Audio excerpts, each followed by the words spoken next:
Okay, this is off the cuff video. I haven't practiced this yet. This is the first time I'm running through it. Um, and I'm making this now because I tend to feel that there is an attack in social reality on this, and I know, like most attacks in social reality, they're all baseless, and it's based on no understanding of this. So, what I want to do is I want to teach this, to try to make it simple for people to understand. We'll see if it works. Okay, so this deals with the conflict over gas supplies to Europe. Europe being a big consumer of gas, and thus a big economic prize in a sense, and how that is leading to conflict between is one of the aspects of the increasing conflict between Russia and the United States. And now it's only one aspect. This is really background material for the bigger picture of a new forming Cold War. All right, but this is fundamental background material, so it should be kept in mind if you can retain it. That is. So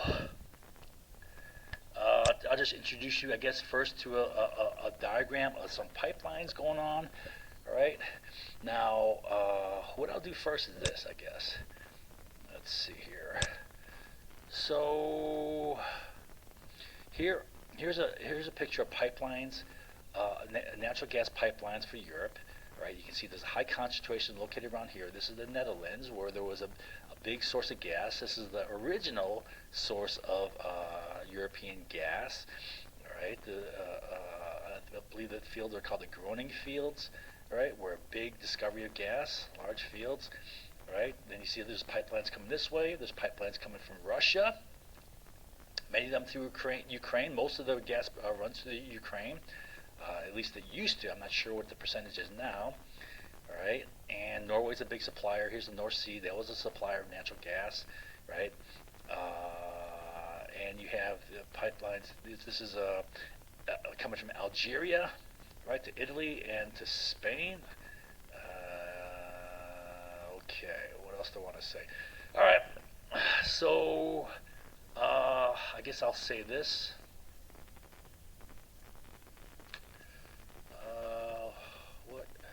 Where is it?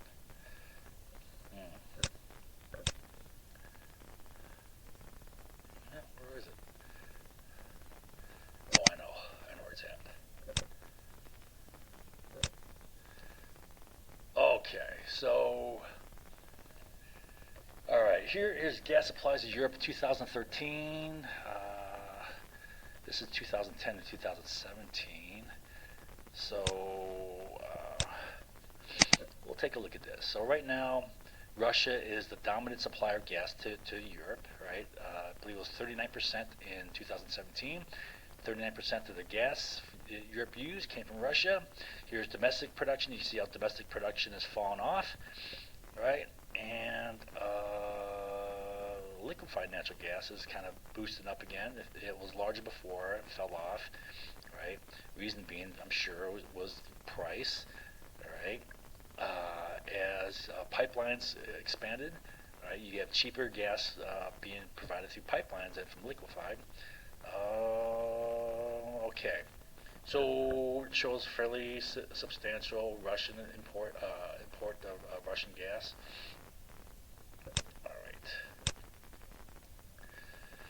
All right. So I want to talk about the history of Russian gas supply to Europe. And first of all, the big oil and gas fields were discovered in the 60s. Right, Russia. Well, back then it was the Soviet Union, and the Soviet Union oil supply was at Baku in Azerbaijan on the Caspian. All right, but then in the mid 60s, early to mid 60s, they discovered oil and gas in Siberia. Right, and this was a huge fields. Right, plenty of reserves. I believe for gas, it's the largest in the world. Um, and then in 68 to 75, this is still back in the Soviet Union era, European nations made contracts with the Soviet Union, 8 of them, which were called gas for pipe contracts, in which the Europeans would basically finance the construction of these pipelines, pay for the pipe in exchange for getting gas. Right? Europe's are they're energy hungry, right? Limited energy sources, limited, especially Eastern Europe. Western Europe, I'll show you a map again. Western Europe was okay because they had Netherlands gas. Here's the Netherlands right here. A big supply of gas there. North Sea gas, I believe, was discovered in the late 60s, early 70s. Norway has gas, right? Okay.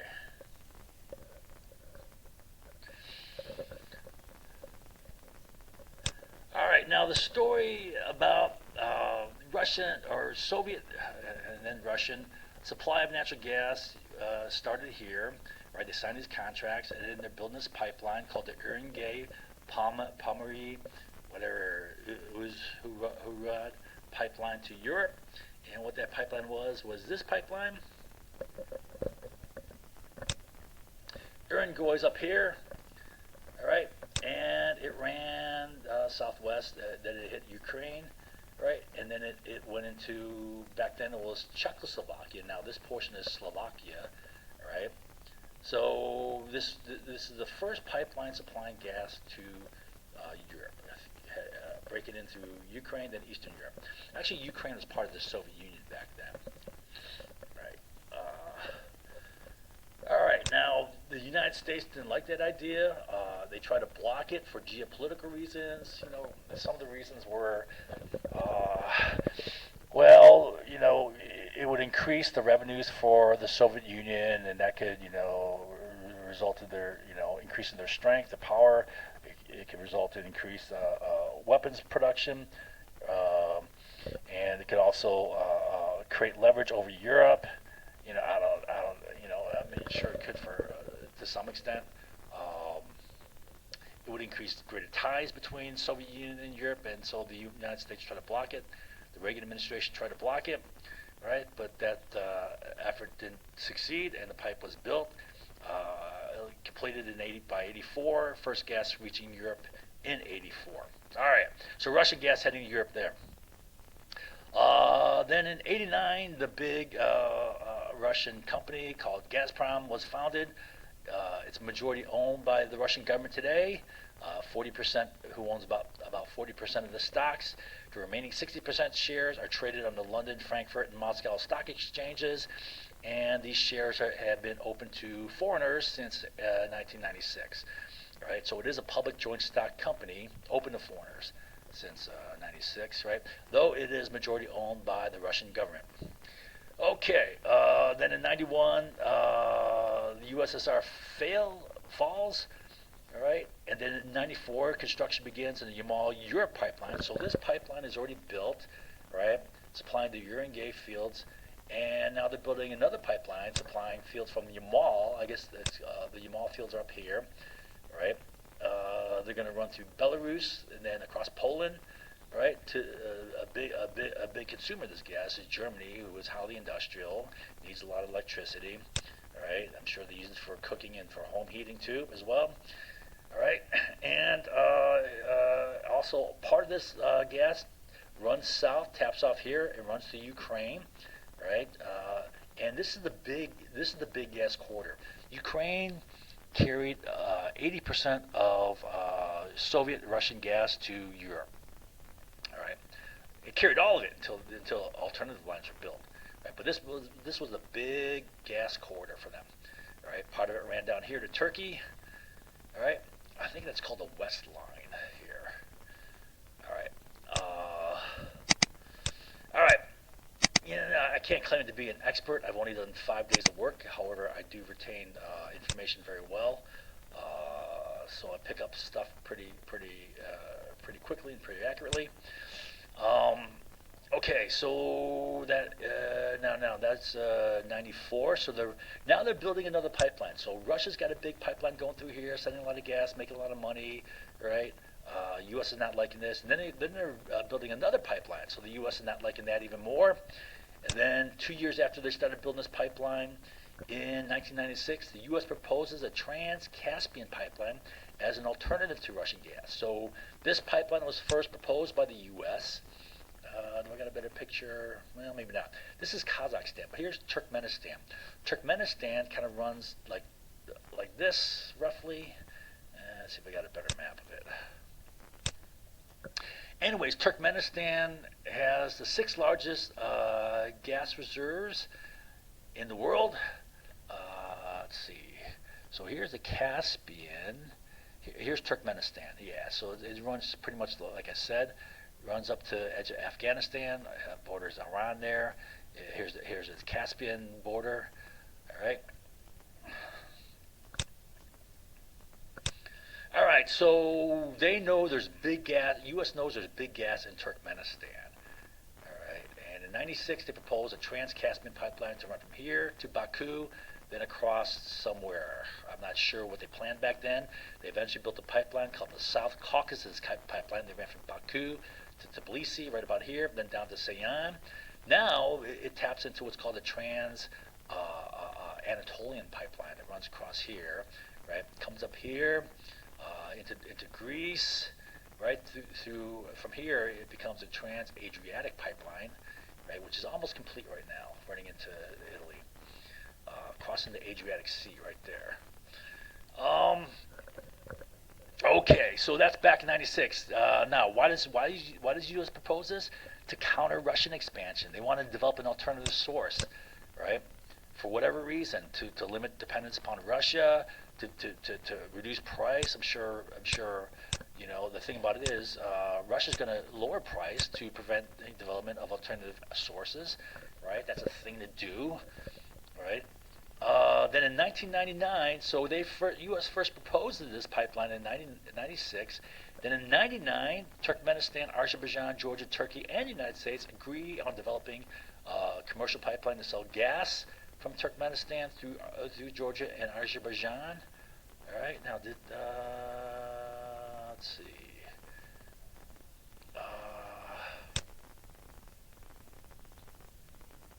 I believe at this point, Bechtel and General Electric were contracted to do the feasibility studies. All right, so there's agreement now to build this pipeline. Okay. However, what happened was in 1999 also the Shah Deniz gas field was discovered in the Caspian off Baku, and that shelved the Trans-Caspian pipeline.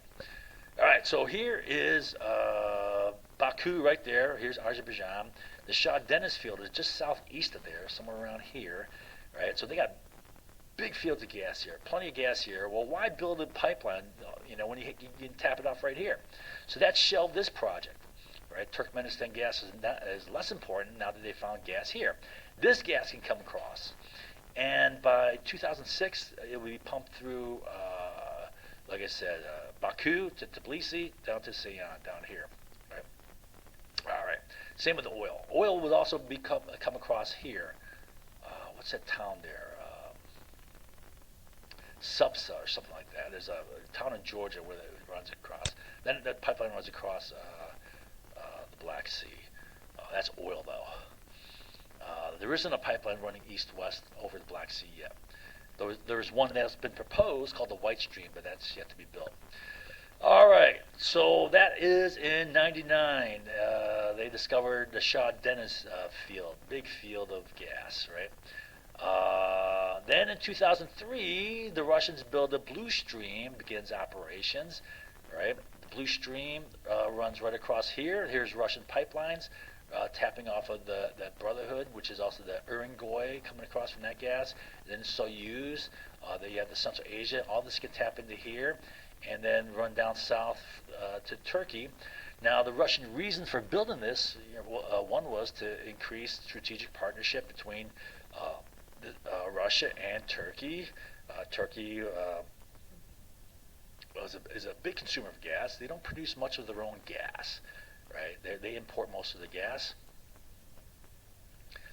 All right, and so that's one of the reasons. But another reason is because they want to bypass the line to Turkey. Usually go through Ukraine here, tapping in from the Soyuz here, running through the, I think this is called the West Line, runs on the west side of the Black Sea, then wraps around here, goes across, what is that, the Dardanelles or Bosphorus here, Dardanelles. I was getting mixed up, one or the other.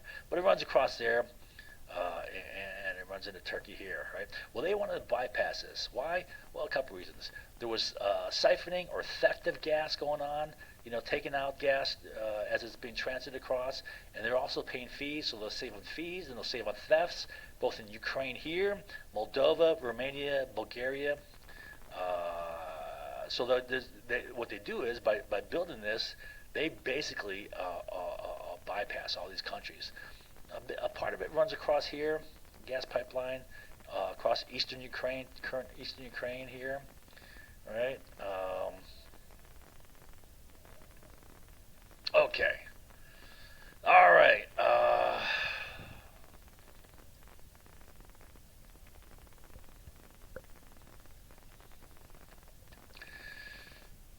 Let's see here. So that's to block. Oh, also another reason for this was to block the Baku Trans-Caspian Turkmenistan gas, right? So by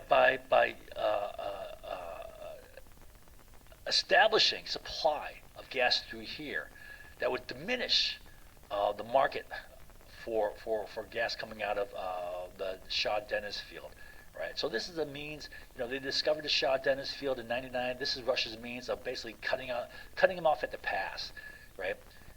Establishing market access before they can, right? Which would diminish profitability of a new project coming in. So long as you can supply gas here, they can drive down price in Turkey, right? Increase their supply and they can control price by controlling supply or by controlling contracts, all right?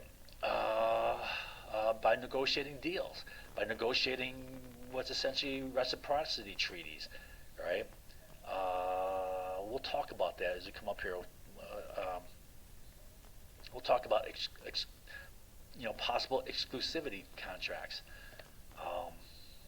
Okay, all these contracts are possible. Now, people are going to say, he doesn't know what he's talking about. Man, I know these contracts exist. I know reciprocity contracts exist, treaties exist. I know exclusivity contracts exist, right?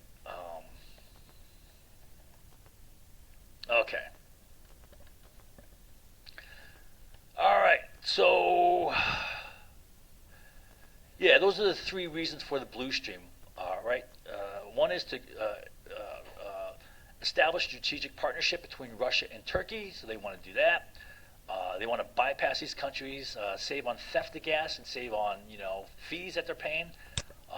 Fees were typically in kind, right? They get a percentage of the gas free, right? Well, theft comes in when you take more than your agreed upon percentage. All right, so transit fees and such thing, and then to block possible development of Baku Trans-Caspian Turkmenistan gas coming across Turkey, feeding Turkey, then eventually to Europe. All right. 2004, South Caucasus pipeline laid, right? Completed by 2006. So this is the Shah Deniz to Baku, Tbilisi, Sayan. I showed that to you already. So here's the Shah Deniz field. Here's the Baku, Tbilisi here. Then wrapping around down to Sayan, which is the northeasternmost point in the Mediterranean. So this is, first access to the Mediterranean. That's why they built it there. Now from there, the reason why they built it there, I'm sure, is because of the fact that the pipelines were both gas and oil. All right, so you load up tankers full of oil here and then ship it wherever. Now, I haven't been able to find whether or not they have liquefied natural gas facilities here. I mean, I'd imagine they do, but I can't seem to find it, right? Anyways. Okay. Let's see here. Where are we at? All right. right. So in 2004, the South Caucasus pipeline is laid, completed 2006, and then the prime minister of Azerbaijan, right on the Caspian there, Baku, seeks to supply gas to Europe. So they're already planning out supplying gas to Europe through this route. All right. Then in March 2005, Russia accuses Ukraine of not paying for gas and diverting gas intended for Europe. All right. So basically, Ukraine is stealing gas. By contract, they're allowed to keep 15% of the gas transiting across Ukraine, right, as payment, but they're taking more than that, and they should pay for it. There was in their contract, any gas above the 15% where they're allotted, right, they can purchase, but at a reduced price, but they're not buying it, they're not paying for it. All right. Okay. So interest after this occurs, then interest begins in Yamal 2 pipeline. All right. Remember I told you how the Yamal field way up in the Siberia, way up north there, northeast. Right. Supplied gas to the Yamal pipelines here is Northern Lights and Yamal coming out here, dual pipelines. Right. Then a portion branches off, goes to Ukraine, feeds the southern route here through the Transgas. Now, once Ukraine started screwing with Russia, they started proposing on Yamal 2 to bypass Ukraine, so that Yamal gas would go through Belarus, then through Poland, and skip Ukraine. Right? So this shows a strong interest and the start of interest in bypassing Ukraine. If Ukraine's going to screw Russia, well, then they're going to try to bypass it. And Blue Stream was actually the Blue Stream was the first. Now they're thinking about Yamal 2. They'll eventually build Nord Stream, and then they'll build. They started building South Stream, but that was canceled through sanctions after Russia took Crimea. And however, they shifted their focus to the Turk Stream. Let me see if I can find a Turk Stream. Where is a Turk Stream here? So the Turk Stream is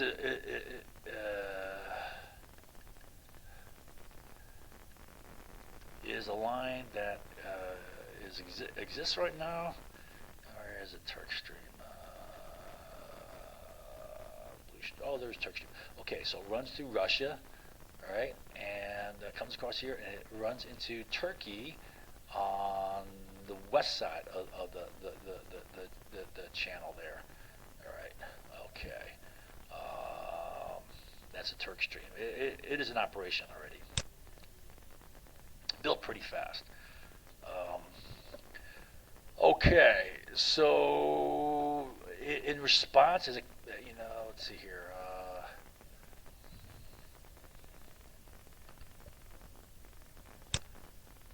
And again, I'm sorry, I didn't practice this at all. I just started doing it. Then in 2005, Ukraine officials proposed a white stream to tap into Shah Deniz field, right? And the white stream, I don't know the technical details of this, right? I'm not a huge natural gas expert. And again, all this deals with only natural gas. Oil, I'm sure, involves similar types of competition, right? Now, the white stream would run from, again, the Shah Deniz field, Baku, to Tbilisi, but instead of heading south to Sayan, it would cut across to the Black Sea and then cut straight across to Romania here, right about there, or that's one possible route. The other possible route was to tap into Crimea, which at the time was part of Ukraine, right? And Ukraine wanted this so that they could control the gas flow through this, right?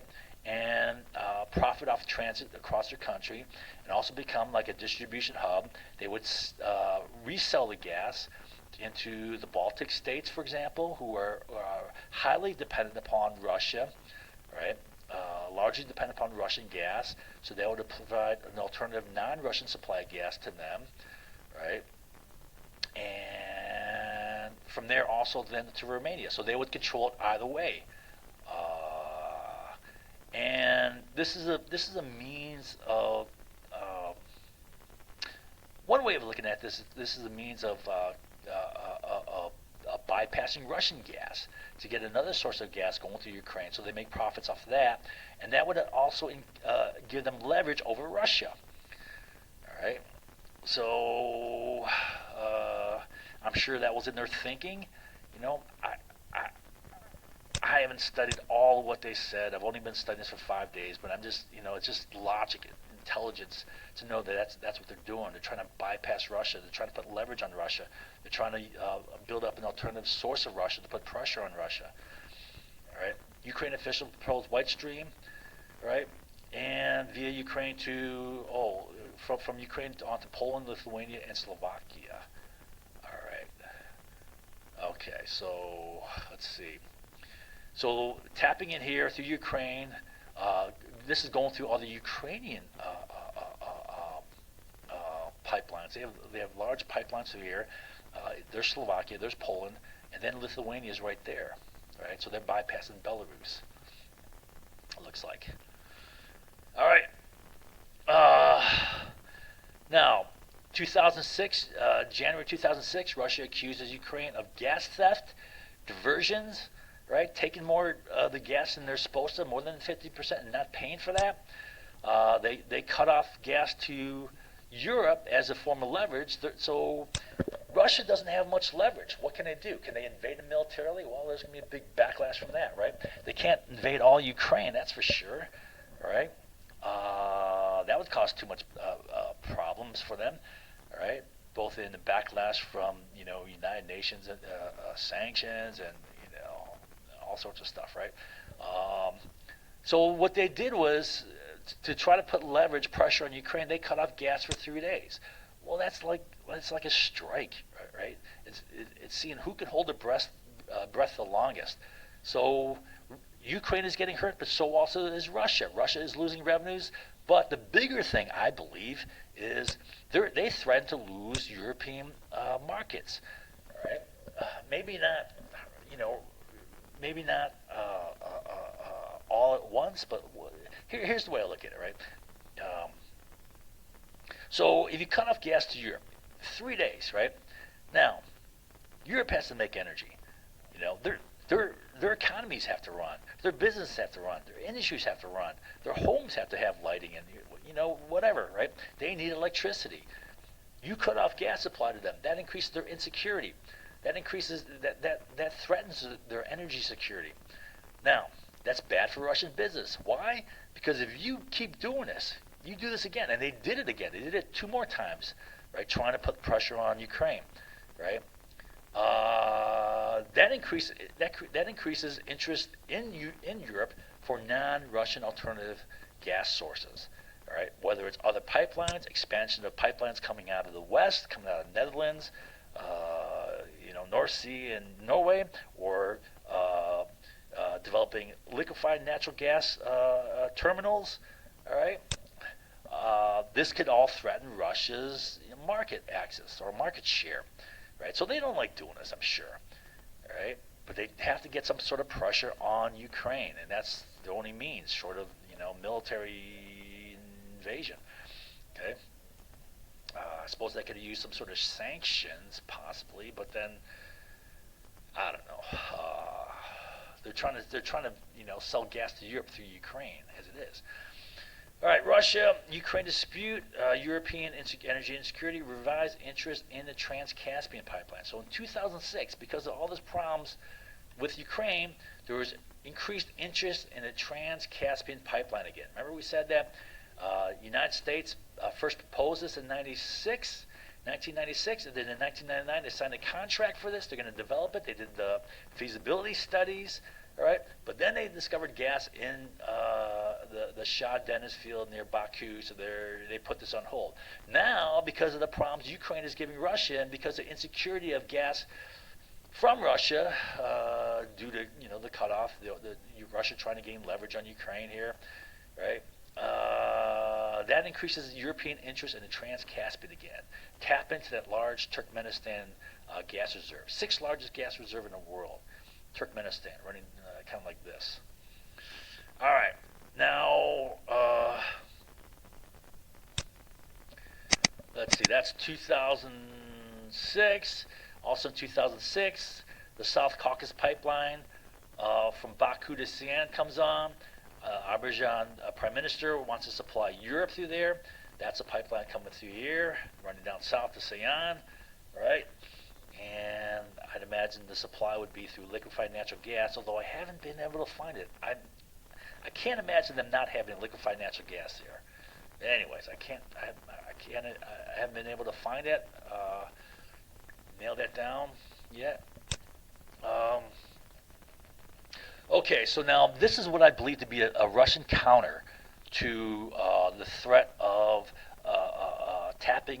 Europe tapping Turkmenistan natural gas, right? Which would be a big source of gas for Europe, right? Non-Russian. So Russia moves to block this, all right? So Russia, Turkmenistan, and Kazakhstan signed an agreement to send gas to Europe via an expanded western branch of the Central Asian Pipeline, which connects Soyuz and Urengoy pipelines, also called the Brotherhood, right? So here's the Central Asian Pipeline, runs to Turkmenistan, runs through Kazakhstan, can tap Kazakhstan gas, can tap Turkmenistan gas, right?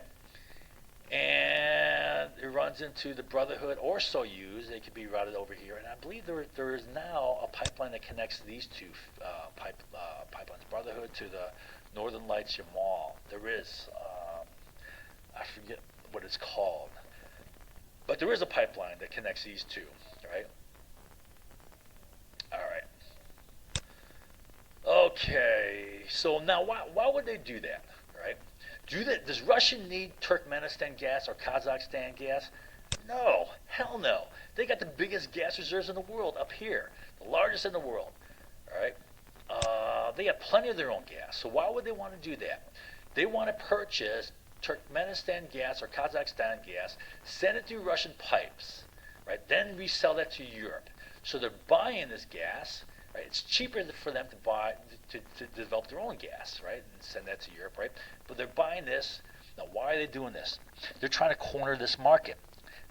They're trying to disincentivize construction of this pipeline, tapping European non-Russian route of Turkmenistan gas. So they want to control this gas, send it through their pipelines, then resell that to Europe, right? They would make a bigger profit just selling their own gas. But what would happen is this. All right, this is just my thinking.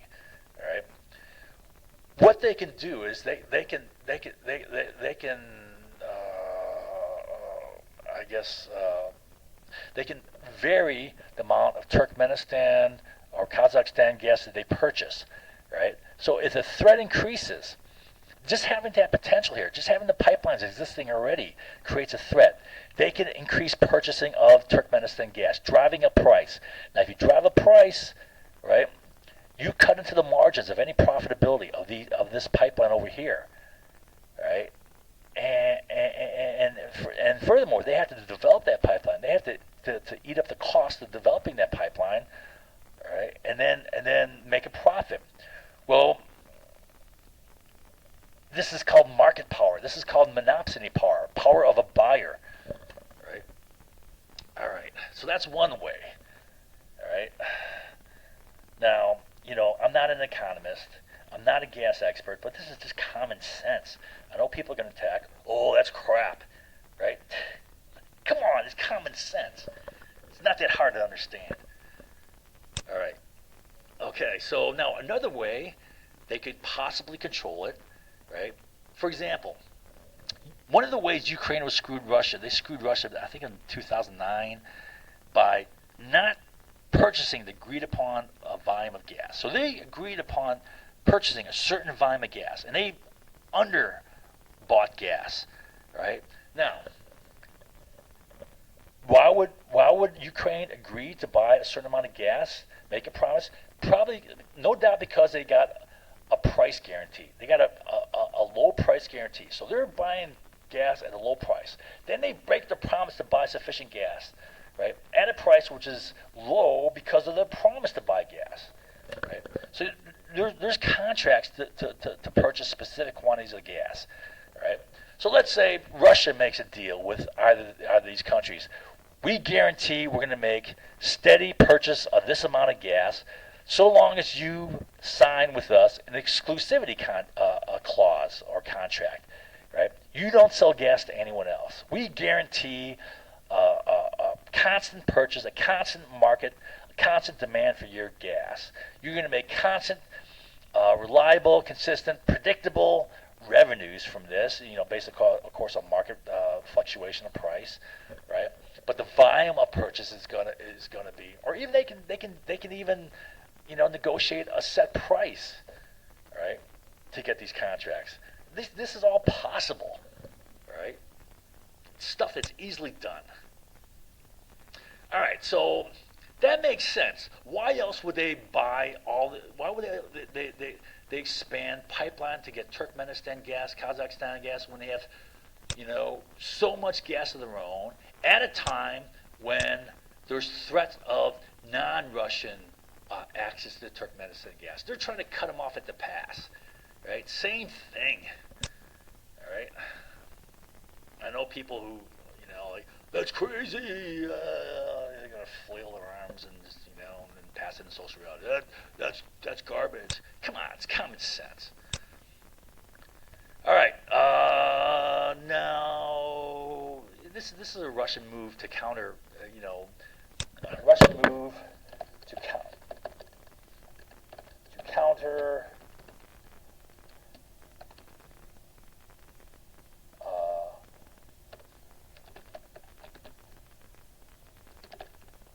Trans-Caspian. All right. Okay. All right. May 2007, the White Stream project is presented at the Vienna. So that's a big part of this, right? The fastest route of both Shah Deniz gas and Turkmenistan gas is straight across the Black Sea. That's what the White Stream is meant to be. Right, this is going to be a major highway of gas if this is built, right? Far better, I believe, than going through Turkey, right? You got a longer route through Turkey, right? You're going to have to pay the transit fees to Turkey to get that gas across, right? And yeah, that's about so the White Stream, it's shorter, so it's going to be probably cheaper in terms of energy to get it across there, straight into Bulgaria, right? Let's see here.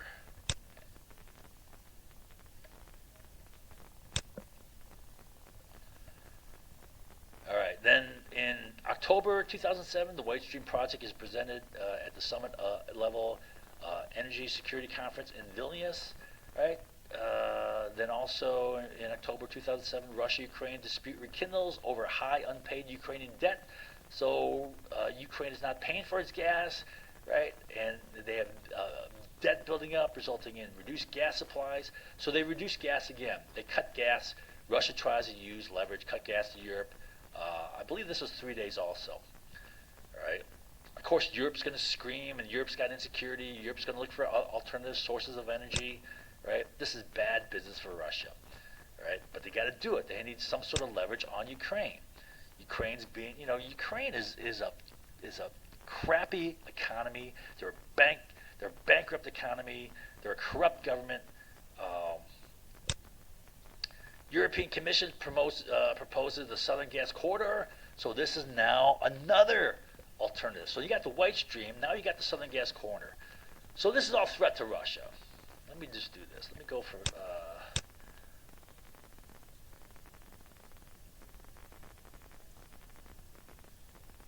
All right, there it is. Okay, so here's the White Stream, straight across, boom, right to Bulgaria. All right. Now the Southern Gas Corridor would go through that route, Baku, Tbilisi, then down to what's called a Trans-Anatolian Pipeline, right? Then up through here is where's Constantinople? Is Constantinople there? I always get this mixed up, right? There's two straits there. One is the Bosphorus, one's the Dardanelles, and I got them mixed up. Then from there, the Trans-Adriatic runs across Greece here, right, and jumps into Italy there. Up through Italy, there's pipelines running up here. It can run into Europe this way, all right? There's all sorts of pipelines existing in the Balkans, right? And there's plans for other pipelines. There's a plan for an East String pipeline. You run it through here, through Bulgaria, Romania, Hungary, and then I believe into Austria. and there's a pipeline called the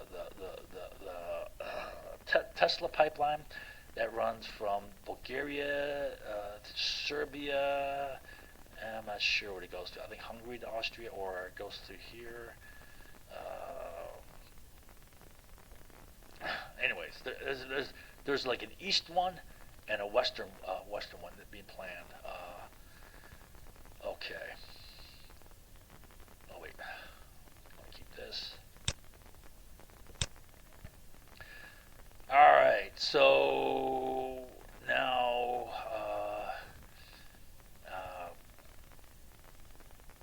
so they proposed a Southern Gas Corridor. Then Ukraine Prime Minister Tymoshenko seeks European Union participation in the White Stream. So she wants the European Union. I mean, like I said, Ukraine is bankrupt economy, corrupt government. I'm sure they need financing for this if they want to do it. But they want their hands in this. They want to get a piece of this to make some revenues from this.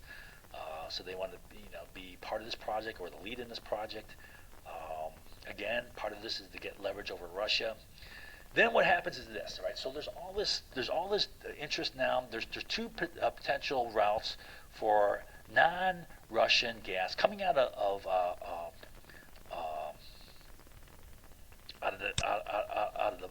the Caspian area. So the Shah Deniz field or Turkmenistan, if they build a Trans-Caspian, right, possibly running across the Black Sea through the White Stream or through Turkey, right? And now with that, and at the same time, Ukraine is giving Russia problems, right? Theft of gas, non-payment for gas, big debt building up, right? And you'll see that an arbitration court, Stockholm, Sweden, arbitration court ruled in favor of Russia and ordered Ukraine to pay back a bunch of gas, right? When did that come? That came down here somewhere. Oh, there it is, 2010, right? Okay, so now what happens in February, like February 14th, the Senate passes a resolution calling for membership into NATO of Ukraine and Georgia. And then the House passes the similar resolution on April 1st of 2008. And then President Bush starts pushing hard for that, saying that, he's calling for what's called MAP, which is Accelerated Membership Action Plan into NATO, right? Now, try to think about this, right? I mean, I don't know if I could paint the picture here, make it so simple to understand, right? This is a clear and present threat to Russia. Why? Well, Ukraine is screwing Russia right now, right? If Ukraine comes under NATO military umbrella, well, they can feel more confident to screw them more or apply another tax, right? Apply some other fee, renegotiate the contracts, right? And then at the same time, there's all these projects being proposed for non-Russian gas, right, from the Caspian running through Georgia, right? Either through Georgia straight through the Black Sea or Georgia down into Turkey, across Turkey. Either way, it's heading to Europe, non-Russian gas, right?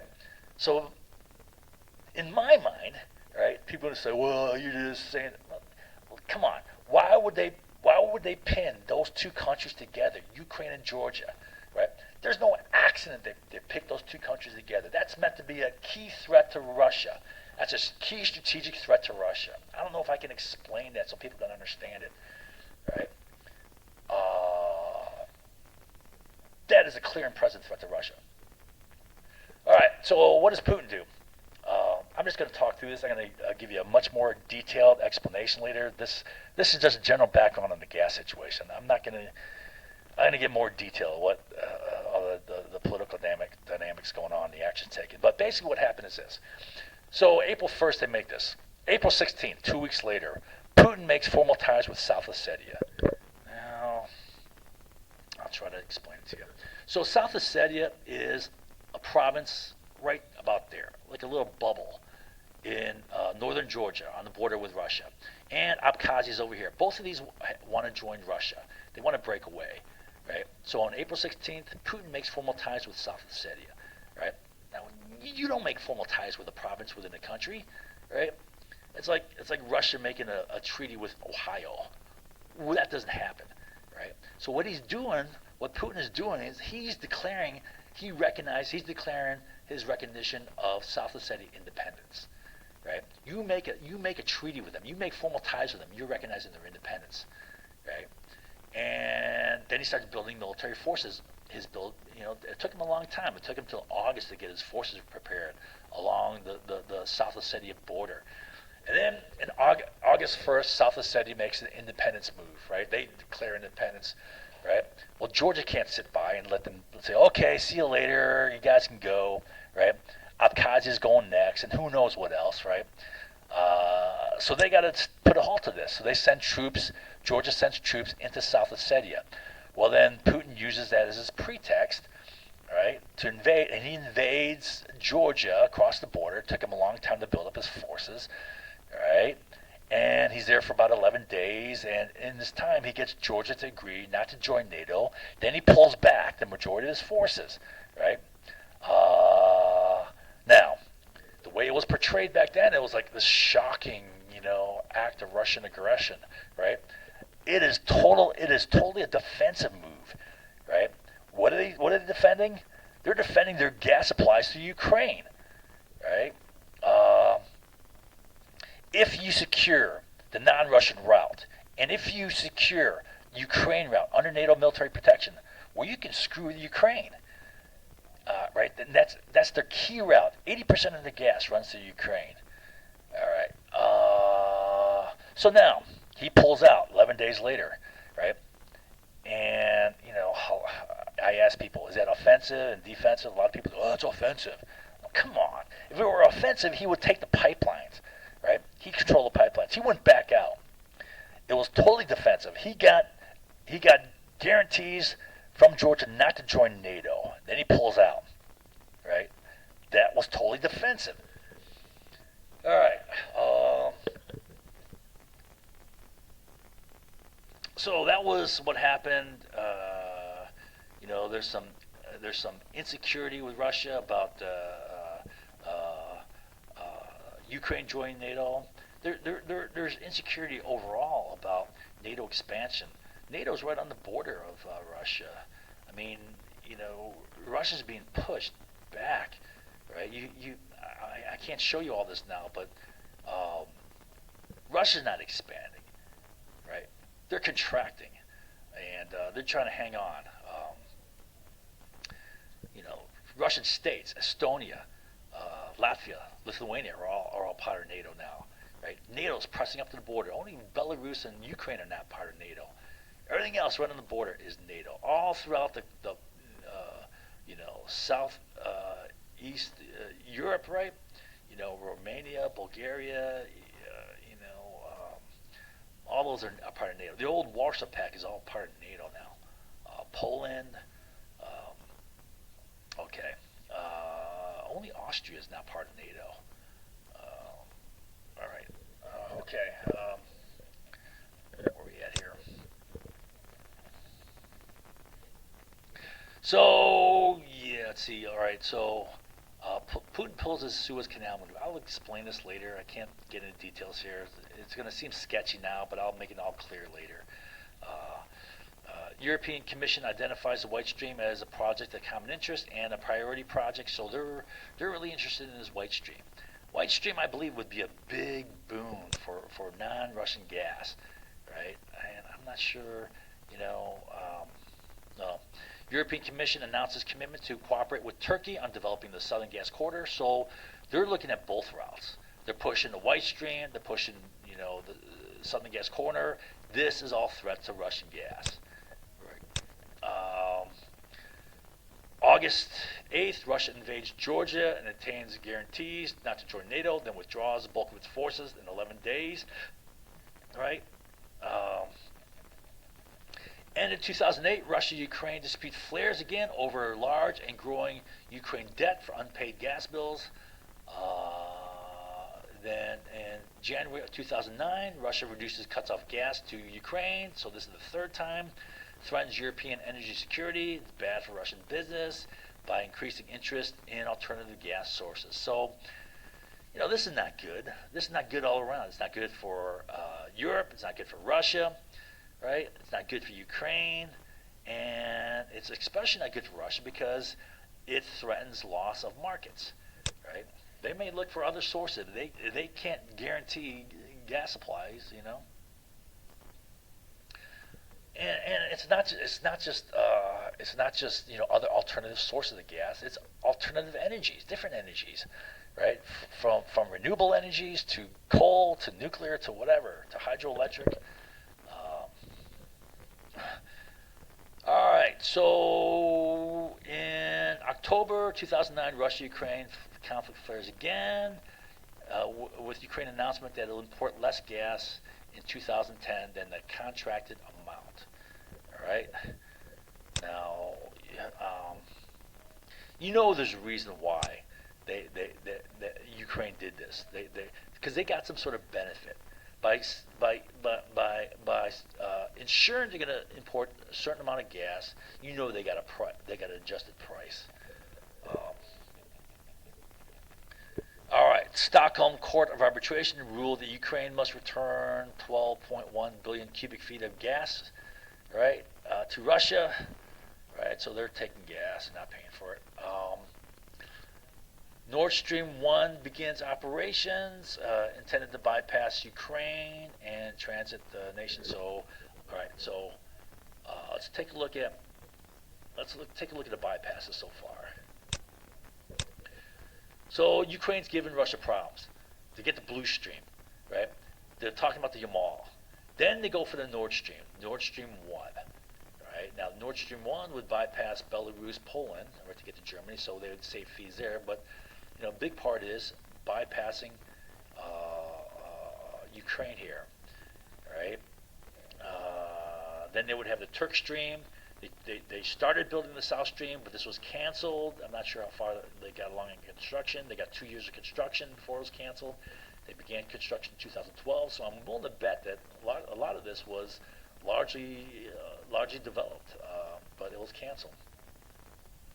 Then they went with the Turk Stream, which runs from here across to Turkey over here on the west side there.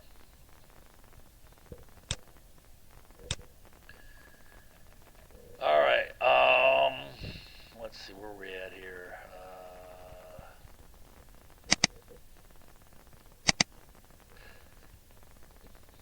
All right, Nord Stream 1 begins operations. All right. South Stream construction begins in 2012 to bypass Ukraine, feed the Balkans, right? And it's canceled in 2014 after Russia took Crimea, right? I'll explain it all better in another lesson. I'm just going to focus on gas in this lesson, right? So it'll minimize the stuff that were done but the South Stream would run across here, and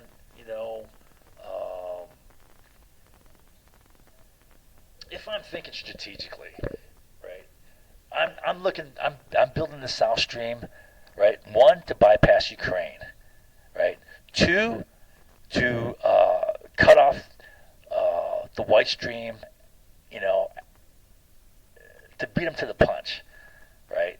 And you tap into this market. You establish market dominance here. You establish supply routes here, right?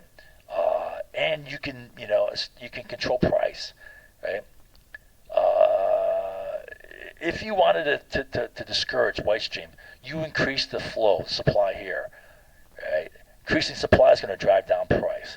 You drive down price so it's marginally, not profitable for White Stream, right? I mean, that type of stuff is done.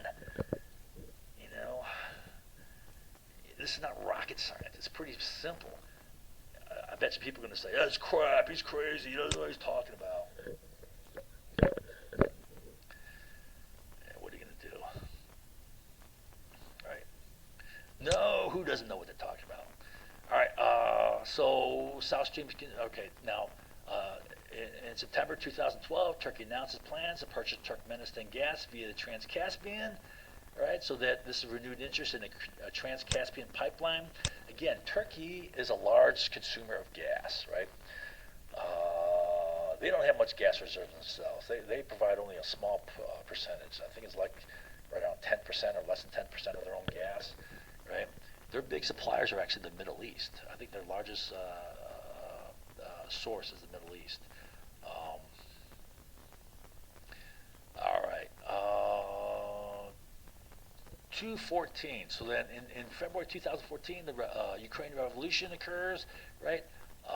You had the Maidan protest, then that flared. The Maidan protesters were taking a lot of government buildings, right? Building these barricades, right? And then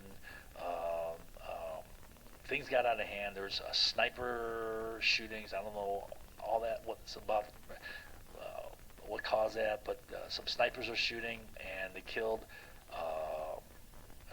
about 100 people. Some of them were pro-government people, right? But that sparked a revolution, and in the revolution, the president fled, and a pro-Western government came in power, right? So a pro-Western government comes in power, increases threat of NATO membership, right? And increases Russian occupation. Oh, okay. What do I have? The Russian occupation and annexation of Crimea results in what? So this results in Russian occupation and annexation of Crimea. So the threat of NATO membership, right? Pro-Western government comes into power, right? And with that, with NATO membership, well, Russia would lose its control of Crimea, right, or its position in Crimea. And Crimea, I'm going to try to show this to you. I'll keep this. So here's Crimea. Here's the Crimean Peninsula now. Here's a little background behind Crimea. Crimea has been part of Russia since 1783. What is that? It's over 200 years, 230, 40 years or something like that, right? It's been part of Russia, all right? The population is dominated by ethnic Russians. It's 80% ethnic Russian. It's only 5% ethnic Ukrainian.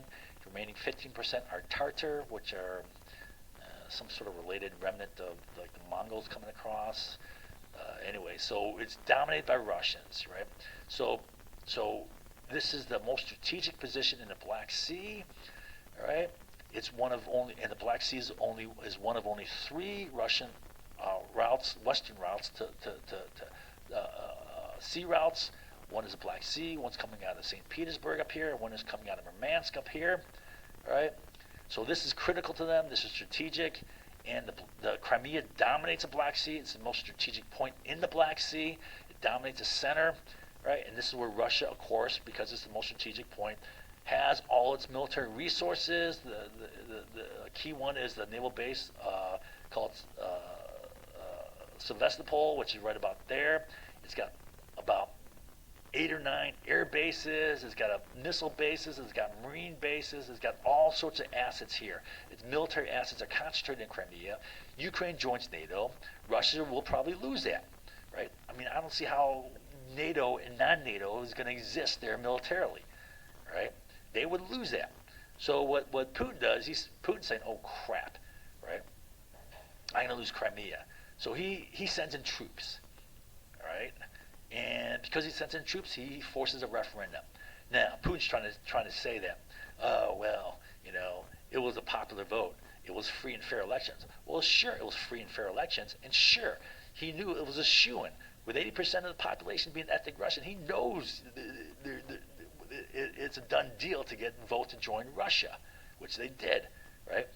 But, of course, he got this vote by sending in military forces. Well, that's not kosher. And so the West goes crazy over this. Putin is just trying to hang on here. Putin is not conducting aggressive military expansion. He's just trying to hang on, right? Right? The way it's portrayed is bullshit, right? He's just trying to hang on here. It's portrayed as like, oh, this is Russia's trying to reestablish its empire. I mean, who said that? General Petraeus said that, I know. Who else said it? Senator McCain said that. My goodness, right? What a load of horseshit. All right, so he grabs that, but he grabs that through inserting military forces, right? Right. So then he's whacked with sanctions. All right. Then they turn to the east, right, which drives them towards China. Right. All right. So all this is in 2014. Let's see. The key strategic point in the Black Sea, in sight of the bulk of Russian military bases there. Plus, you get European sanctions, and then this is a quote from a paper. Putin has ordered an eastward shift of the country's economy to avoid isolation following the imposition of Western sanctions over the Ukraine crisis. Right, that's a shift towards China. Right, that's throwing China and Russia together. Right, is that a good strategic idea? Right, fundamental strategy is divide and conquer. This is anti-divide and conquer. This is anti-strategic. All right, so. Then in May 2014, Russia and China signed a $400 billion deal for gas, right, over 30 years, right? That's half a trillion, right? And then in November they would sign another one for almost the same amount, right? Just short of 400 billion, all right? Okay, then power us. Okay, then in September they started building the Power Our Siberia pipeline. So this pipeline supplies China, right? It's a Russian pipeline that supplies China. It also taps into. There's a pipeline running from the disputed Sakhalin Islands. Let's see, we got a map here.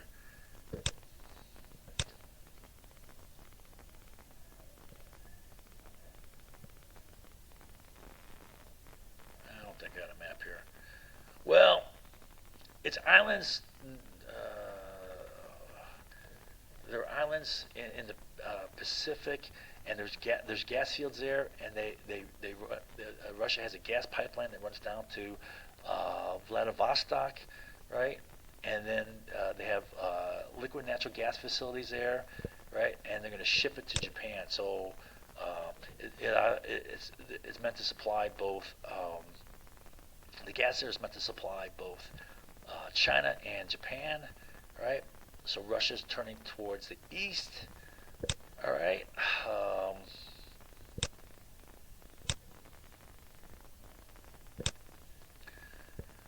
All right.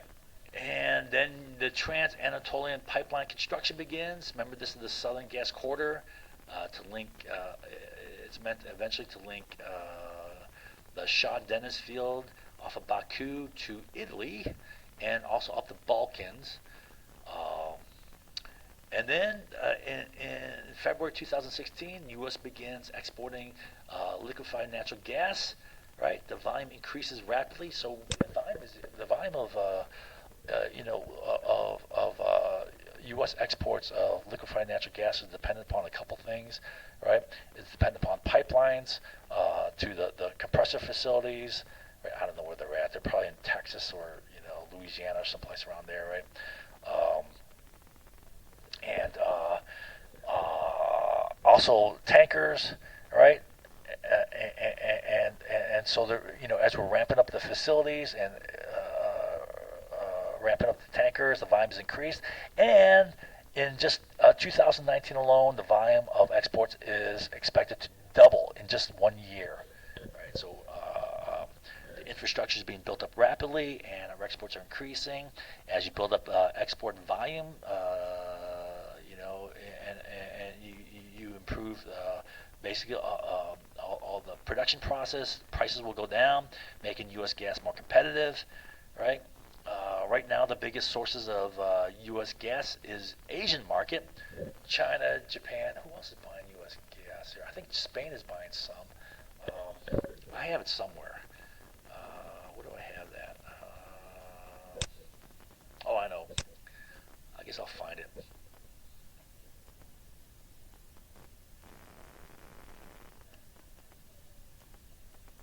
Okay, there it is. Export liquefied natural gas begins in February 2016. In 2017, gas became net exporter again because we import liquefied natural gas as well, different parts of the country, probably due to pipeline limitations. Biggest consumers are South Korea is the biggest, then Mexico, then Japan, China, India. Then UK is a big consumer. So as far as European, UK is buying a bunch of. Europe's biggest purchasers of liquefied natural gas are Spain's the biggest purchaser, not from us. Probably they're getting most of their gas from Qatar, I bet. Okay, France is UK, Italy, Turkey, Belgium. All right. Okay. All right. Um, then in December 2016, Turkey, Russia signed an agreement on the Turk Stream pipeline. All right, I told you about that. That's running from Russia across the Black Sea diagonally, tapping into the western side of Turkey, tapping into the pipelines there, which can run up the Balkans, also run across to Italy. Okay, Russia is supplying. So in 2017, Russia is supplying 39% of European gas. So they got the lion's share, right? Almost 40%. Then in March of 2018, China announces a petro yuan. I think, 2006. 2006, Putin announced petro ruble. Where do I have that? Do I have that here? Yeah, I don't have it here, but I know Putin announced a petro ruble, right? And there's a big push now to by combined effort between Russia and China to undermine the dollar dominance, all right?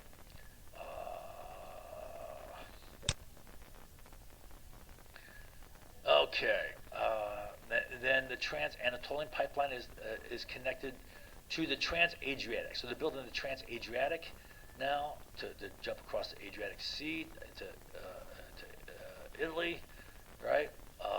2018 construction begins on Nord Stream 2 to be completed in 2019, right? It's opposed by the House. The House passes a resolution. We'll talk about that down here, right?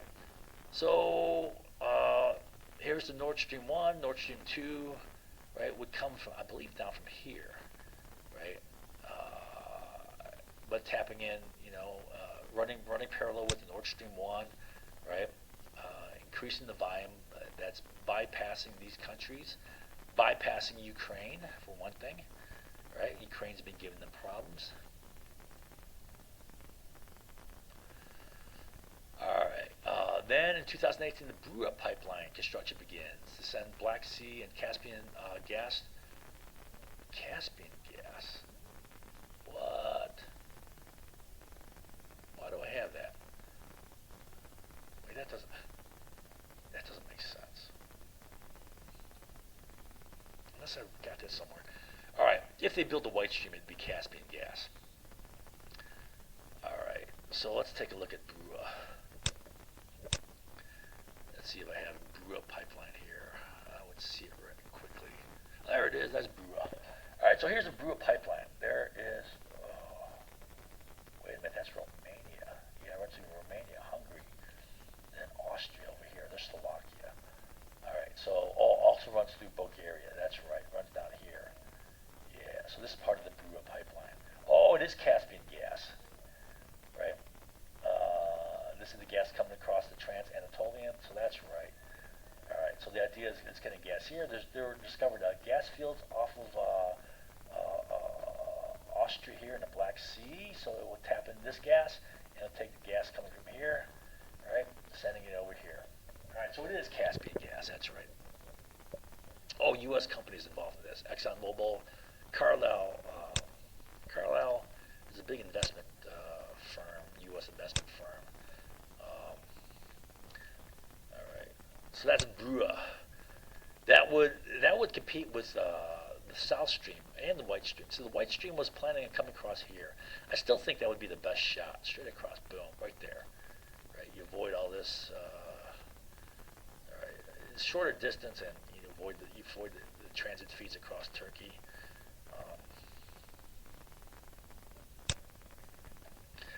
All right, that's a Brua pipeline. That stands for Bulgaria, Romania. This is Hungary, I guess. Hungary and Austria. Okay. Then in 2018, Albania, Montenegro, Croatia, Azerbaijan signed an agreement to form an Ionian Adriatic pipeline company. So this is another Balkan pipeline. Let me see if I can show you where that's at. Let's see. I don't think I have a map of it. Do I have a map of it?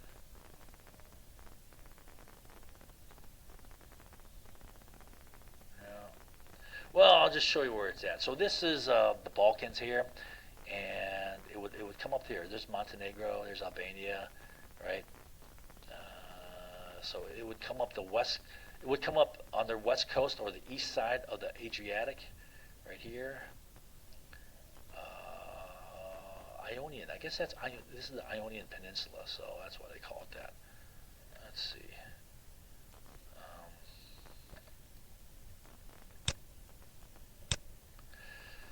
All right, and then in November 2018, Bulgaria announces construction of a Balkan gas hub. They want to become a gas center, right? Gas hub. Um, do I have a picture of that? Oh, I think I know where I got a picture of that. I think it's up here.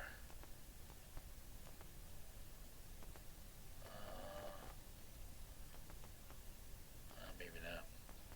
Oh, there it is. Yeah. Okay. So here's Bulgaria basically. Wait, where's Bulgaria? Yeah, Bulgaria. So they want to become. Here's Romania. Here's Bulgaria. They want to become a gas hub, right? Dominate transfer gas. All right, all through this area here. You see a lot of it's from Russia. Turkmenistan now is coming in right there. That's from Russia.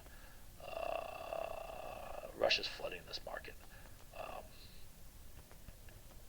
okay. All right. Then in Turk Stream pipeline construction began. It's complete, right? So the Turk Stream pipeline is complete. They're supplying Italy right now. Right. By the end of last year, they're done, and I know they're tapped into Italy. I'm not sure through what, through their own pipeline or through maybe they're tapping into the Trans-Adriatic. I don't think that's complete yet, though. Anyways, December 2018, this is when the U.S. House of Representatives passes Resolution 1035, one, affirming support for the Southern Gas Corridor, right, and Caspian Gas, while promoting Ukraine transit. They stated this, that Ukraine has spare capacity equal to the volume of the Nord Stream, of Nord Stream 2. They're like, well, why should you build a Nord Stream 2 when you can pass it through Ukraine? Well, why do you think, right? I mean, there's two obvious reasons. One is Ukraine's screwing Russia, right, for a long time now. The other is, right, you're going to save on fees anyways. Right? You cut out the middleman. You go straight across the Baltic, right, and you bypass Ukraine, or you come the northern Yamal route. You're going to bypass Belarus and Poland, right? Either way, you're going to save on fees, right, and you're going to save on Ukraine theft, right? So we're trying to push Ukraine. Why are we in the business of trying to push Ukraine, right?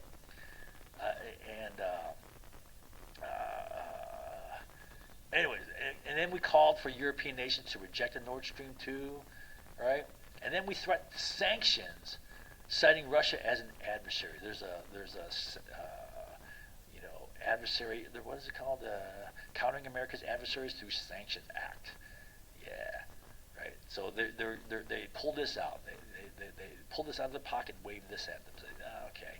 So they're saying Russia is an adversary. Okay. Calls upon European governments to reject the Nord Stream 2 project. This is a quote. This is a quote from the resolution. Calls upon European governments to reject the Nord Stream 2 project. Urges President to use all available means to support European energy security through a policy of reducing reliance on Russian Federation, and supports the imposition of sanctions with respect to Nord Stream 2 under Section 232 of the Countering America's Adversary through Sanctions. All right. The Trans-Adriatic by February is 85.7% complete. I know they've reached Italy, right? Whether they've completed the tie-in to existing pipelines there is probably not complete yet, but I know the pipeline has reached Italy shores. In March, Azerbaijan, Georgia, Romania, Turkmenistan established a Black Sea Caspian international transport corridor. So this is again the Trans-Caspian pipeline interest. Same countries. Oh, Romania too now is involved. Romania. So you know what? If Romania is involved, I'm willing to bet this could be re-interest in the White Stream. That's a possibility. See, the White Stream would be ideal as far as I can. I don't know all the technical features. I don't know the stuff with construction, whatever. But I mean, it's the shortest route. It's going to bypass Turkey.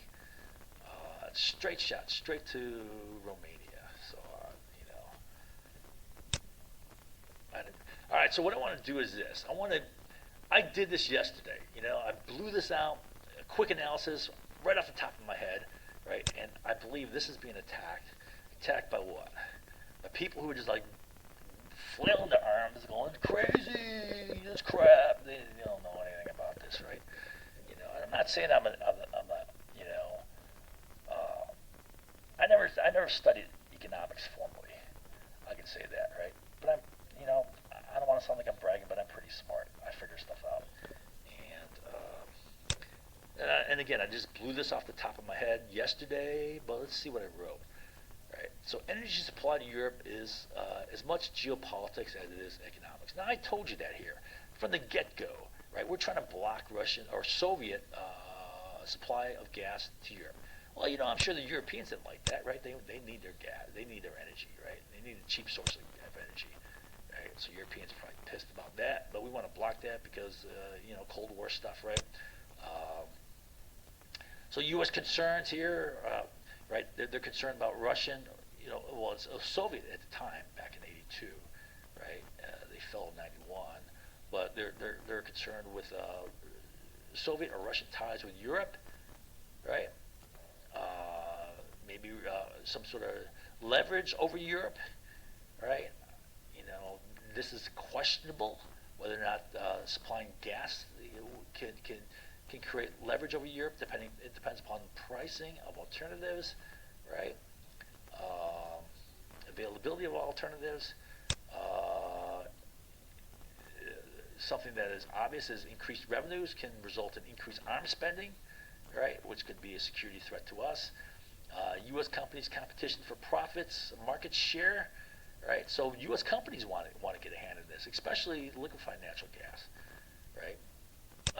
So if we jam, Russia, well, that can be to our benefit, right? But how is it doing it competitively or through some government-supported mercantilistic way, right? Which is not a good idea as far as international security. It's not a good practice. European concerns, well, they're concerned about their energy security, energy reliability, reliable supply, and price stability, right? You don't want to have price fluctuations, right? You want to have reliable supply, cheap supply, okay?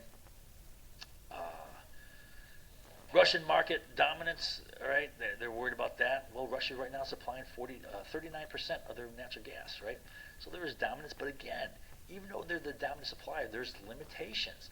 There's limitations from alternative energies, right? Different sources. There's even transmission lines, right? It's not just gas pipelines. It's not just coal stations or whatever. It's also transmission lines. You buy and sell energy all across Europe. Russian market dominance is not so simple as people would think, right? The simple mind would say, "Oh, 39%, they're going to control everything." Yeah, okay, you're right. Right. We'll get into the limitations. All right. Russian military threat to Europe. This is bogus. This is so ridiculous, right? Oh, they took Crimea. Well, who's pushing? Who's expanding? They're just trying to hang on, right? And the whole eastern Ukraine thing, right? That's not like a massive, aggressive Russian military invasion, and that's just petty stuff. That's like a tiny penknife stabbed in their side, twisting it every now and then to tell Ukraine, don't screw with our gas, don't steal our gas, and don't join NATO. I mean, that's what that's about, right? It's petty, low-intensity stuff, right? Uh, okay. Russian price power limited, right? We'll talk about this. All right. Ukraine-Russia natural gas dispute. So this is a background on the disputes. Russia-Ukraine contract. Ukraine is paid in kind. They get 15% of the gas transported across the country. So if the volume increases, they get a bigger amount, right? They get 15% of all the gas going across, right? And Ukraine could purchase additional gas for a discounted price, right? That was the contract. All right. Now, it's easy to track Ukraine's take on the volume. You just measure the volume going in of the country and volume going out. It's as simple as that. If it's beyond 15%, well, then they're stealing, right? Easy to track Ukraine. Okay. Russia accused Ukraine of one, diverting, siphoning, or stealing gas. These are all three terms: diverting, siphoning, stealing gas, all synonymous. Non-payment of additional gas purchases, large unpaid bills accumulating, right? Violation of contractual agreements, promised purchases of gas. The Stockholm Court of Arbitration ruled in favor of Russia, ordering Ukraine to return gas. The only leverage Russia used is cutting off gas to Europe. However, this is bad for Russia itself. It's bad for Europe, right? They have energy insecurity, and it's bad for Russia double fold because it threatens Europe looking for other alternative, more secure sources of energy. So it's bad for business for Russia because it threatens European energy security, incentivizing development of alternative gas sources or alternative energies in general. And the big threat, I believe, coming down the pipe, maybe faster and faster, but maybe not for 10 years, is going to be renewable energy. As technology advances, as production process ramps up, right, prices are going to keep falling. Prices for solar, for example, is falling, is plummeting. And when it gets to the point where it's so damn cheap, why install any new other energy source? Why install coal, right? It's dirty for one, but then it's more expensive. Coal plants represent a major investment of infrastructure, right? Natural gas can be cheaper because natural gas, you can use gas turbine engines, like the LM2500s, jet engines, right? Easy to purchase, easy to install. Then you build a supplemental system, right, where the exhaust gases heats up steam, right?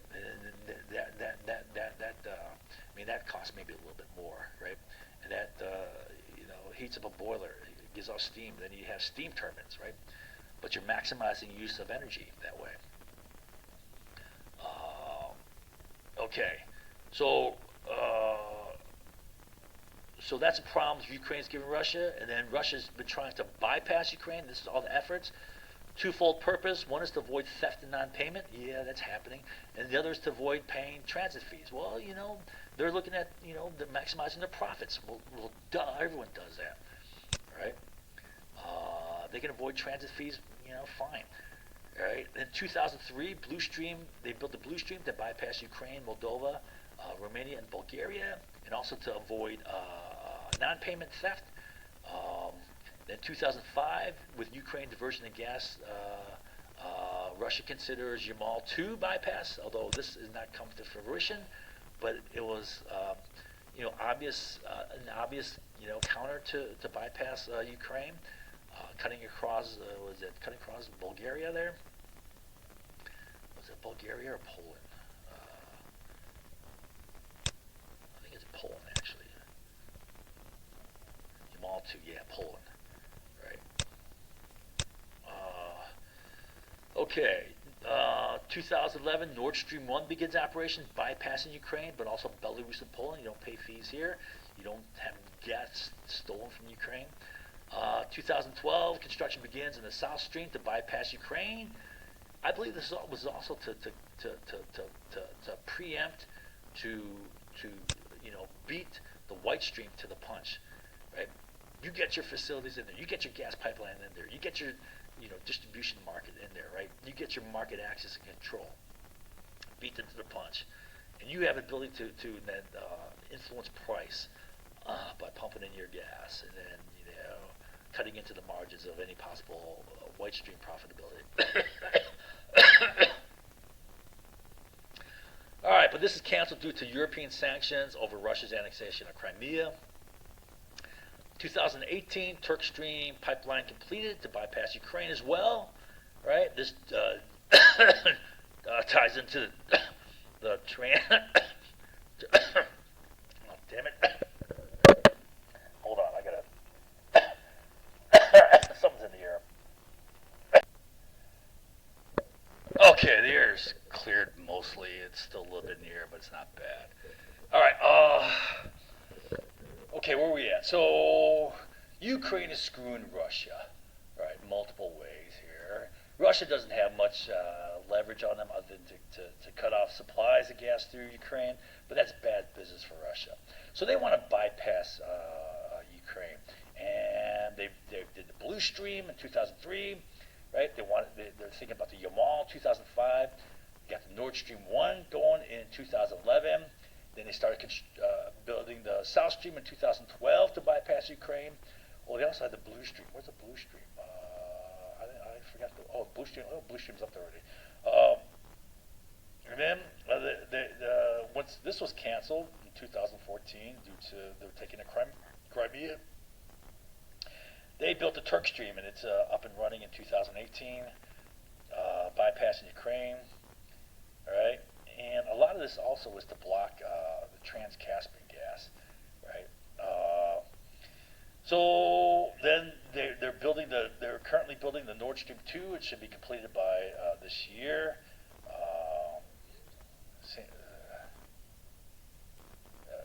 They're building this for the same reasons as Nord Stream 1. Okay.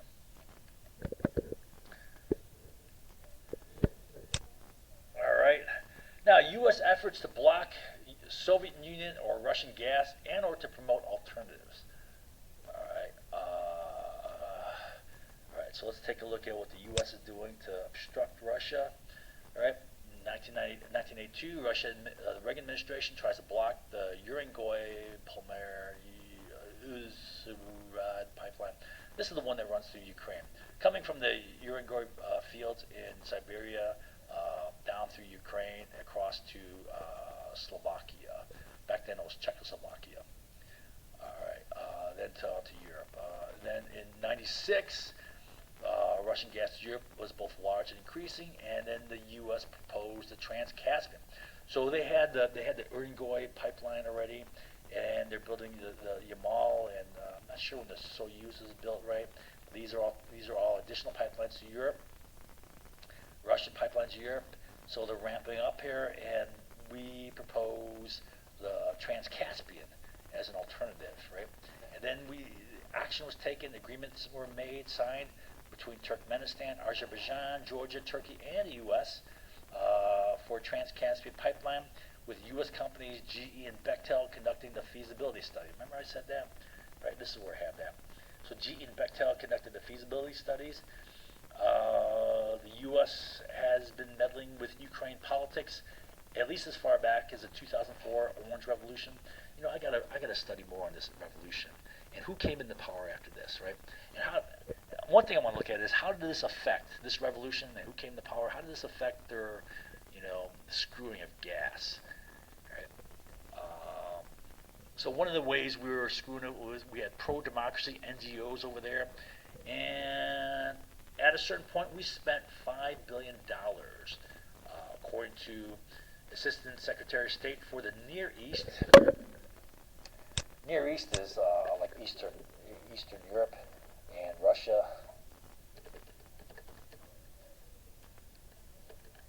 Near East. Victoria Nuland. I guess I should 2 words here. Near East. To help Ukraine, so she said the reason why we spent $5 billion is to help Ukraine attain its European aspirations, move them towards the West, right? Towards Europe, towards the West, away from Russia. This is all about geopolitics. 2005, Ukraine theft of gas and non-payment becomes acute. Russia leverages short-term cutoff of gas, plus threats to bypass Ukraine, like for example, Yamal 2 was a threat. Ukraine counter threat with the White Stream pipeline, which would be a straight shot from Caspian Turkmenistan gas to Europe. And then in 2008, the U.S. Senate, House, and President Bush called for Ukraine, Georgia to join NATO, which is a clear and present threat to Russian gas through Ukraine, which is already being screwed with, right? While promoting and protecting the non-Caspian alternative route, right? So then, in response to this, Putin did what I call his Suez Canal maneuver, because that was basically, he did the same thing the British and French did when Nasser in '56 nationalized the Suez Canal. They did the exact same maneuver. It worked both times, right? This is portrayed by U.S. as a blatant military aggression, just as the taking of Crimea, right? Now it was military action, no doubt, right? But as far as like expansionist, aggressive, seizing, man, Putin's just trying to hang on to what he has, right? Come on. 2014, U.S. spent $5 billion to help Ukraine attain its European aspirations. The Maidan Revolution overthrows the government, and a pro-Western government assumes power, substantially increasing the threat of NATO membership, with Russia still dependent upon gas transit via Ukraine, right? And the threat of losing the Crimean Peninsula, right? The key strategic point in the Black Sea. Now, U.S. efforts to block the USSR Russian gas and or promote alternatives all continued here. So NATO membership for Ukraine threatens to exacerbate their theft and non-payment. Russia would also lose Crimea, the most strategic point of Black Sea, and the location of the bulk of their military bases. They have tons of military bases out there. So we got a map here? No, it's not up. All right. I'll show you this in another lesson in greater detail. Then the U.S. House of Representatives passed Resolution 1035. Might as well write that in there. Attacking the Nord Stream 2 as a threat, promoting the Caspian gas and Southern gas corridor, promoting gas transit through Ukraine, right? I mean, who are we to try to like push Russia to send gas to Ukraine, right? I mean, come on. Our government doesn't,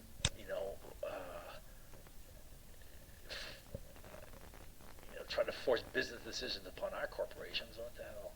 All right. Promoting gas transit through Ukraine, calling European nations to reject the Nord Stream 2 project, threatening economic sanctions against Russia and the developers of the Nord Stream 2. All right. All right.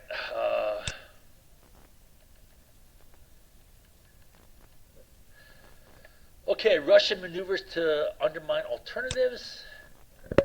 Right? Now this stuff here, this is all my assessment, all right? I know people are gonna just itching to attack, right? Okay, so in 2005, you had Ukraine thefts of gas, diversion of gas, siphoning gas, non-payment, big bills building up, right? So 2006, Russia cuts off gas. That's one of the maneuvers, right? However, it increases European energy insecurity, which would then increase revived interest in Trans-Caspian pipeline, resulted in revived interest in Trans-Caspian pipeline. Then in 2007, so this is my guess. Right? I'll tell you right now, this is my guess, but it's totally logical. So Russia then builds an extension of their Central Asia pipeline to tap into Turkmenistan and Kazakhstan gas, right? Right now, and they want to take this gas, pump it into Russian pipelines, and then pass it on to Europe and resell it in Europe. Now, why in the world would they bother doing that? Right? It's not profitable when they when they produce their own gas out of the Siberian fields, the biggest fields, right? Right? They don't have to purchase it; they produce it themselves, right? So what's the purpose of doing this? And clearly, given the timing of this big effort to push, Trans-Caspian pipeline, they're cutting this off, right? There's also at the same time push for the White Stream, right? So that's a threat. There's clear and present threat to Russian gas, right? Which is alternative supplies. Now, do these companies have a right to build alternative supplies? Yeah, right. Does Russia have a right to build, pipelines bypassing Ukraine? Yeah, right. Okay, so what Russia does is they're establishing their pipelines to corner the market on Turkmenistan, Kazakhstan gas. Probably get some sort of monopoly power. Probably get some power to control price, right? Which would, cut into marginal profits of any effort to build a Trans-Caspian pipeline, right? Discouraging that. So they're holding an axe over the head of that. That we can, I can suffocate. They're saying I can suffocate that, right? All right. Now that's just common sense, right? You don't have to be an economist to understand that. I mean, if you don't understand that, then I can't help you. All right. A lot of people are going to say crazy, right, about things they don't understand.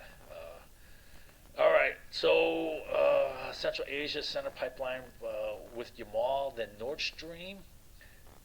All right. Wait. Okay. Connect with Central Asia Pipeline with Yamal. Then okay. So that's a gas route. There. I'll show it to you again. All right, so all this Central Asian pipeline extension into Kazakhstan and into Turkmenistan, right? Now there is a connection. I know there's a connection from the Brotherhood here to the Northern Lights and Yamal. Let me see if I can find that again. Let's see.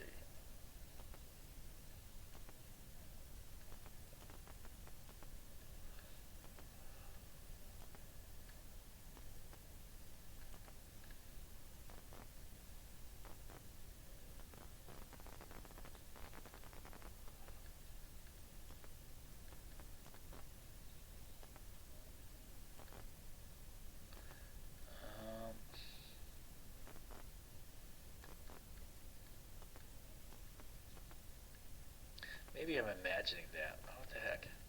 I can't remember. Anyways,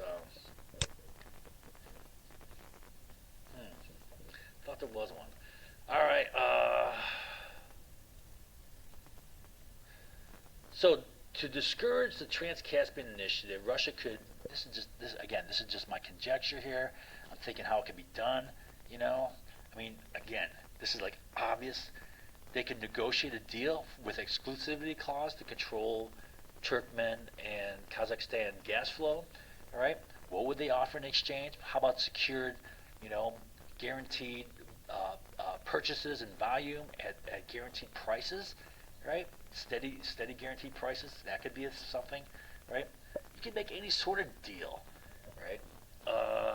But what they did is they now have developed the means of shipping Turkmen and Kazakhstan gas into Russian pipes on the way to Europe, right? So you can control price of the source gas. Two, you can influence the market with export of additional gas to Europe, right? Influencing price. Okay. Or two, you can increase purchase of Turkmen gas to drive up price, undercutting margins of Trans-Caspian gas, discouraging investment in developing the system. Either way, Russia controls Turkmen gas by shipping it through Russian pipe for resale into Europe. All right. Now, with the threat of the White Stream and the 2008 push for Ukraine and Georgia to join NATO, Russia pulled a Suez Canal move, which I kind of explained. Right. See, in the Suez Canal, what happened was, in '56, Nasser nationalized the Suez Canal, which essentially means he said, "This is Egypt's now. This is our canal," right? And then Britain and France couldn't stand by with that because it would be an example that all other colonial possessions would follow. So they had to make an example of Egypt. They had to respond to this, which they did, and it did so by behind the scenes getting Israel to attack Egypt, creating a conflict. Once that conflict was raging, they used that conflict as a pretext to insert troops, right? For whatever reason, like peacekeeping or whatever. But instead, they went straight for the canal and seized the canal. All right. So that's the same move that Putin did. Right? Turkish Stream ties into the Trans-Anatolian to undermine the southern gas corridor. Okay. Yeah. So the Turk Stream, well, the Blue Stream was the counter that, for one. The Blue Stream was the counter Trans-Caspian. Then the Turk Stream is doing the same thing, right? And I say it could do so in at least three ways.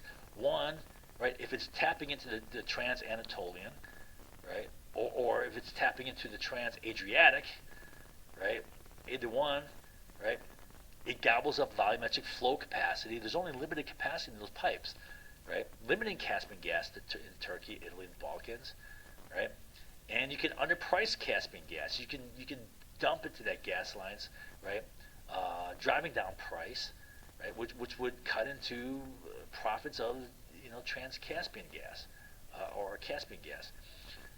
Again, you can negotiate exclusivity deals, right?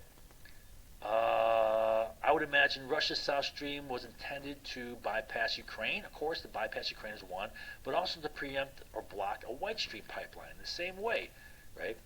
Right? You beat them to the punch and you flood the market. You control price over there. Right? You discourage investment by reducing profitability. Dominate Balkans and other Eastern European markets, right? Dominate Balkans and other Eastern European markets. Okay, so you pump, right? South Stream would pump gas into the Balkans and Eastern European markets, heading south in the Balkans and then further east and up into the Eastern European markets. So this is a fallacy of Russian energy hegemony or energy monopoly, right? What do I want to say here?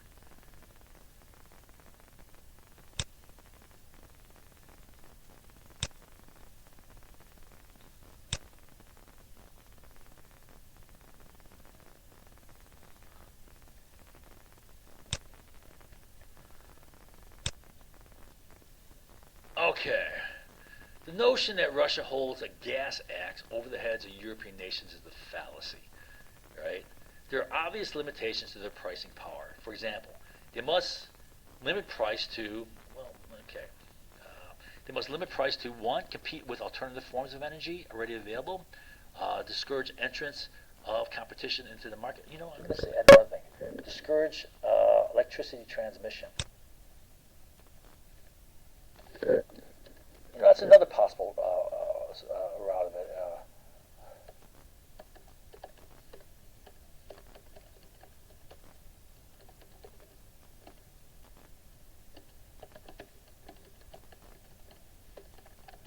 You can just transmit electricity over power lines, right? And I'm sure Europe is networked with power lines. I know, for example, who's producing a lot of Denmark, I believe, is producing a lot of wind, renewable energy, and they're exporting. Let me take a look at that. Through power lines, all right? Distances aren't that long in Europe.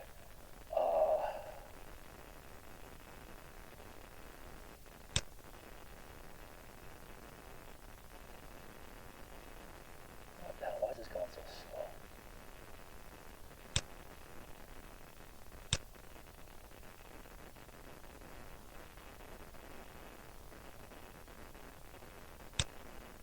I'll wait for that to come back. Okay.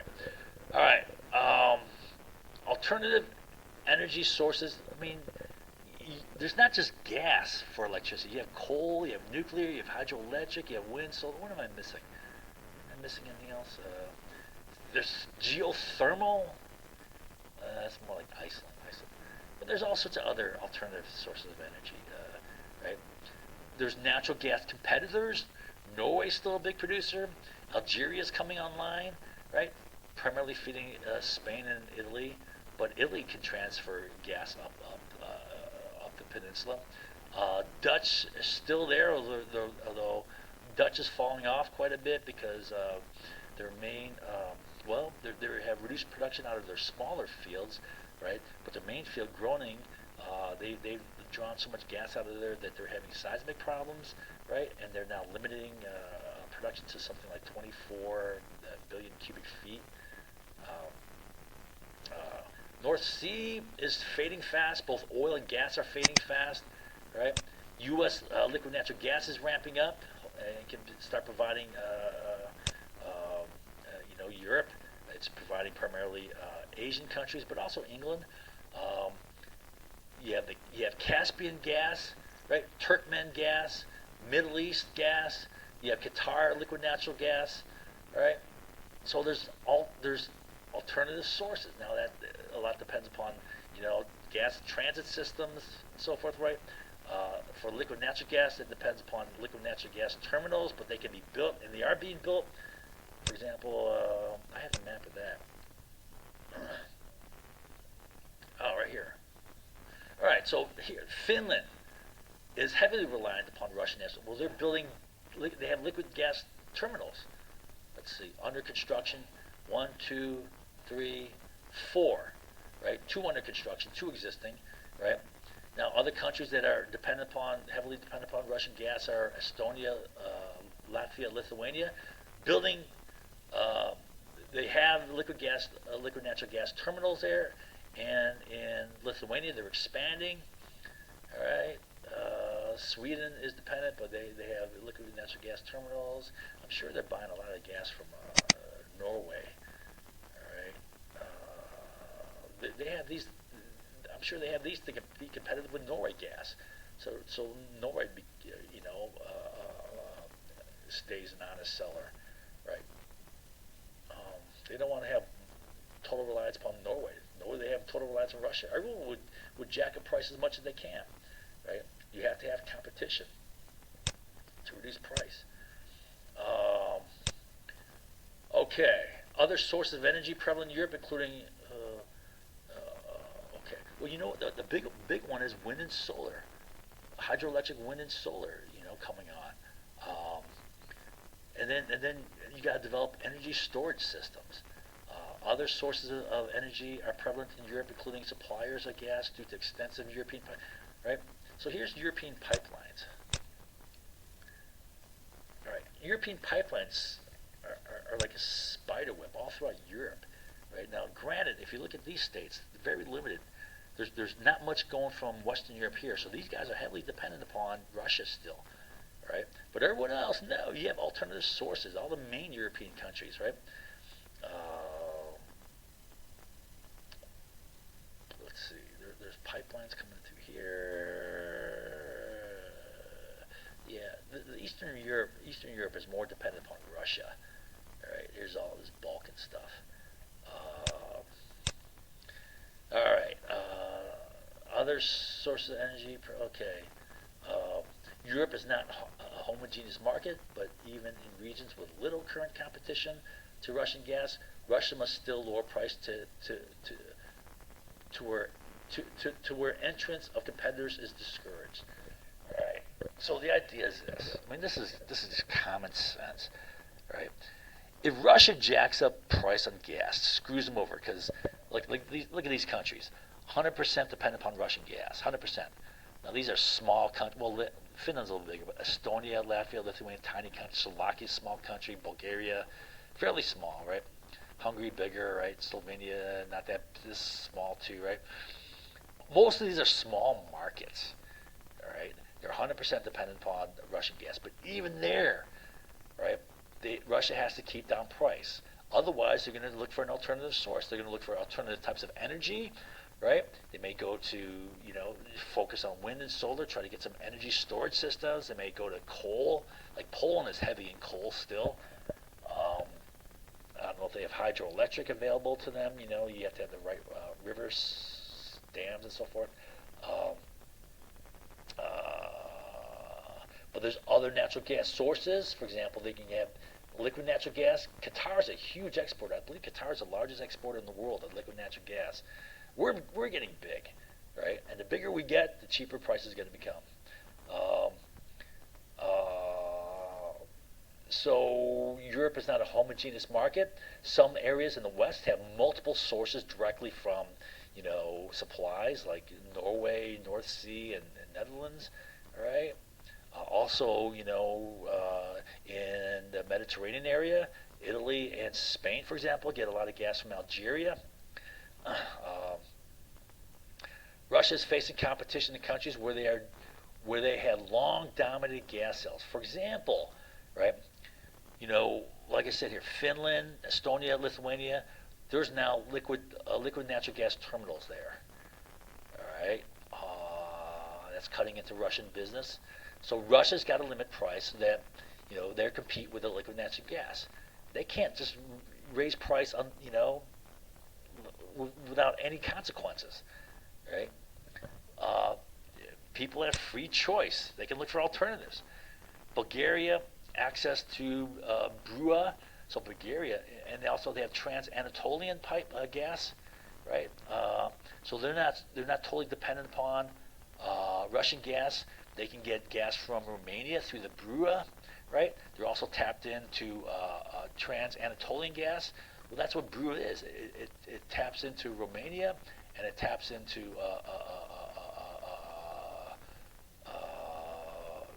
the Anatolian gas.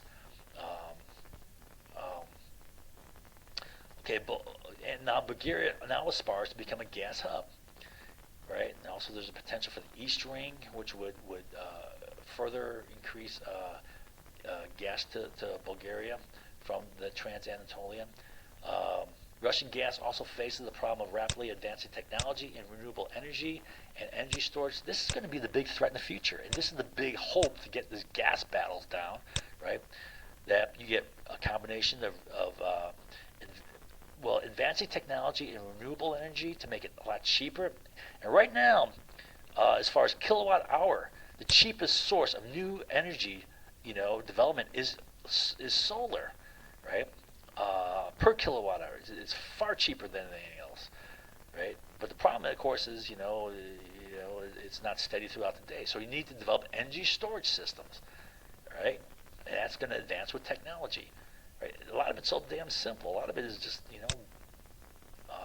tandem dams for water, like a big water battery. Okay, along with improvements in production process, which are driving down price. All right, price is falling for these. Right, this is where you're going to get the most rapid advancement. Right, there's vast fields of development available in renewable energy. This is going to be the new technology, which is going to be new products. This is going to be an economic engine in the future. If gas is 30%, so I should look this up. I don't know what percentage in general. Maybe I can find it. Uh,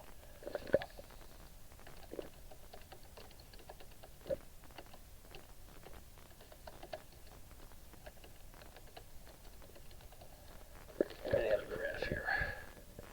Okay, what is this here? Electricity generation. EIA. This is a European. Okay. All right. So, it goes by different. They don't have overall. Looks like hydro is huge for something. Iceland. You would think geothermal. It's got some geothermal there. Hydro. Switzerland. Oh, look at Norway. Norway's like almost all hydroelectric. Wow.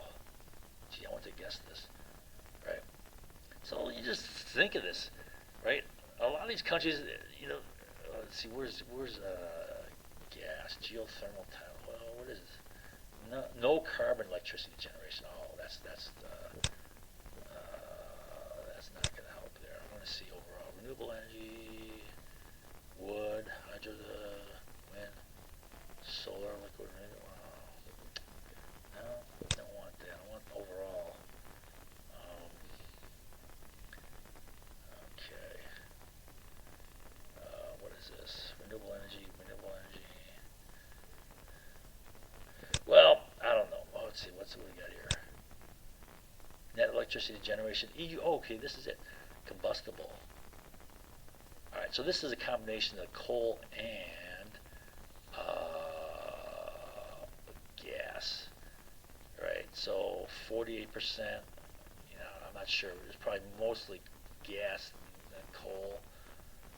All right, so let's say 40%. Well, let's say 35% is gas. Now let's say 40%.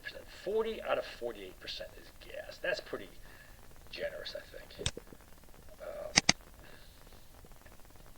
Let me make this 40.